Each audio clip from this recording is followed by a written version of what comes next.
Bonjour amis téléspectateurs de Amani TV, merci de rester fidèles à la chaîne de l'Afrique. Aujourd'hui nous allons parler de l'histoire du prophète Ismaïl alayhi salam. Il est considéré comme un prophète important.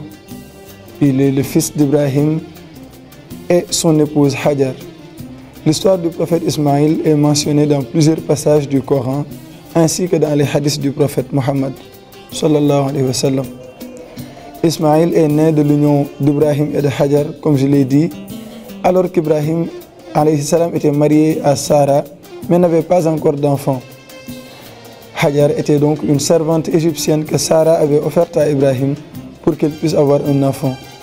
C'est ainsi qu'Ismaïl est né. Sur ordre d'Allah, le prophète Ibrahim a amené Hajar et le prophète Ismaïl à la Mecque. Dans ce désert, il a laissé sa femme et le prophète Ismaïl aux soins d'Allah et est retourné chez lui en Palestine. Bien que Hajar fût seule dans le désert, elle avait appris de son mari à faire confiance à Allah et à être patiente. Quand elle a eu faim et soif et ne pouvait plus nourrir son bébé, elle essaya de trouver de l'eau et chercher entre les collines de Safa et Marwa, mais elle ne réussit pas. Finalement, elle revint triste vers son bébé et soudain, elle a vu qu'une fontaine d'eau a jailli de l'endroit où le prophète Ismaïl alayhi salam a tapé le sol. Elle en fut très heureuse et a bu à volonté. Par la suite, l'eau y a attiré les oiseaux. Le peuple de la tribu de Jarham qui vivait près de là suivait la trace des oiseaux à la recherche de l'eau. Quand ils ont vu Hajar et le prophète Ismaïl seuls dans le désert, ils les ont donc invités à venir vivre avec eux. Une des histoires les plus célèbres concernant Ismaïl alayhi salam est celle où Ibrahim reçoit l'ordre divin de sacrifier son fils bien-aimé, comme étant bien sûr un acte de dévotion à Allah. Le prophète Ibrahim était prêt à obéir à cet ordre et à informer son fils Ismaïl de la volonté de Dieu. Le prophète Ismaïl, en tant que prophète en devenir, accepte le commandement d'Allah avec patience et soumission. Quand ils sont arrivés à Mina, le prophète Ibrahim a allongé son fils par terre et a pris le couteau.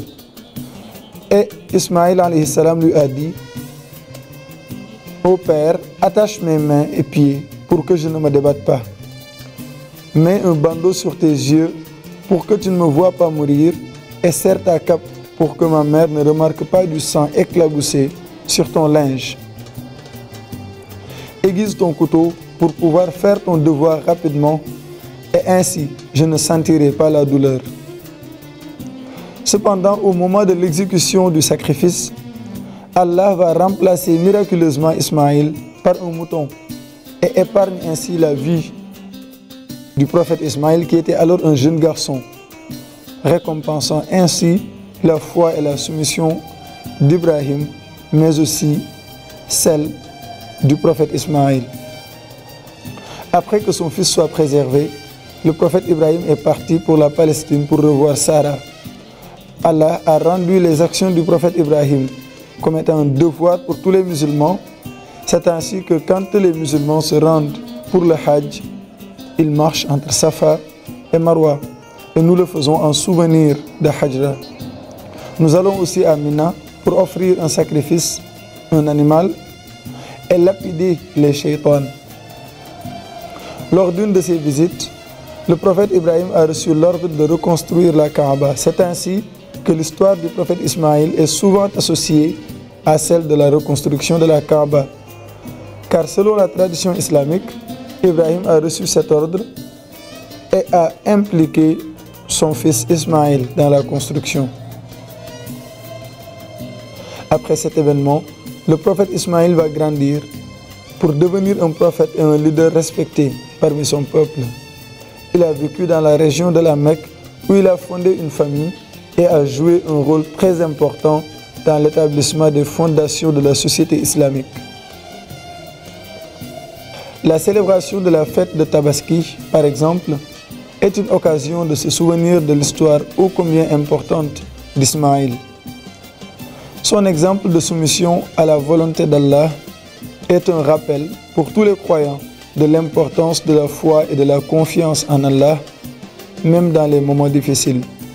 La Tabaski est donc une fête qui invite à méditer sur la leçon du prophète Ismaïl alayhi salam et à renouveler notre engagement envers la foi en reconnaissant que la récompense de la soumission à Allah dépasse toute compréhension humaine.